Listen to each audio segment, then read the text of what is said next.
मी गणेश कमल जगन्नाथ पवार कोयना वसाहत पंचायत समिती गणातून मी उमेदवारी अर्ज अपक्ष म्हणून दाखल केलेला आहे।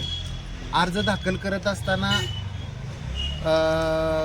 ज्या काही विकासाचे मुद्दे होते, विकासाची जी काही कामं रखडलेली आहेत, ह्या विकासाच्या मुद्द्याचे कामं मार्गी लावण्यासाठी, तसेच ज्या काही शासकीय योजना आहेत ज्या लोकांपर्यंत आजपर्यंत पोहोचलेल्या नाहीत, त्या लोकांपर्यंत ज्या योजना शासकीय योजना आहेत त्या लोकांपर्यंत व घरोघरी पोहोचवण्यासाठी हा उमेदवारी अर्ज दाखल केला असून मी हा उमेदवारी अर्ज दाखल करत असताना मतदारसंघातील लोकांच्यावर चर्चा करूनच मी हा निर्णय घेतलेला आहे। आजपर्यंत अखिल भारतीय मराठा महासंघाच्या माध्यमातून असेल, जे काही मी सामाजिक काम केलं आहे, जे काही सामाजिक उपक्रम राबवले असेल, मग ते रक्तदान शिबिर असेल, आरोग्य शिबिर असतील, असे अनेक सामाजिक उपक्रम मी या विभागामध्ये राबवलेले आहेत। या जोरावरती, या विचारावरती मी ही निवडणूक लढवत आहे। ज्यावेळेस मी मतदारसंघामध्ये लोकांशी चर्चा केली त्यावेळेस लोकांनी मला सांगितलं की गणेश भाऊ, तुम्ही उभं राहा, आमचा तुम्हाला पाठिंबा राहील। तुम्ही अपक्ष म्हणून जरी उभं राहिलात तरी तुम्ही जे काय सामाजिक काम केलंय त्या सामाजिक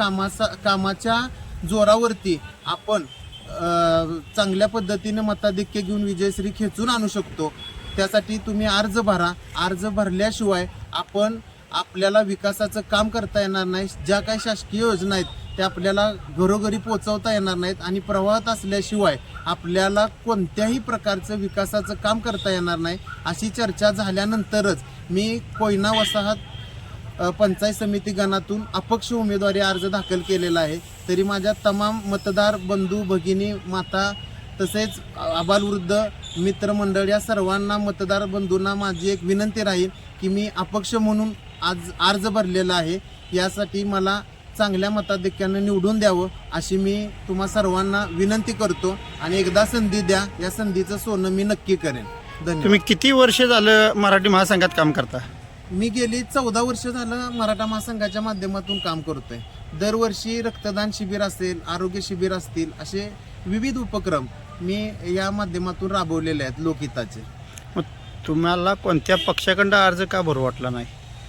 पक्षाकडून अर्ज भरू वाटला नाही म्हणजे काय झालं की लोकांशी चर्चा केली, पक्षात प्रत्येक पक्षामध्ये एवढी गर्दी आहे इच्छुकांची की ज्यावेळेस आम्ही तो विचार केला तर ती गर्दी बघूनच आम्हाला असं वाटलं की आपण अपक्ष भरून लोकांचं जर समजा आपण अर्ज भरला तर आपण लोकांच्यापर्यंत पोहोचू शकतो, म्हणून मी अपक्ष भरलेला आहे।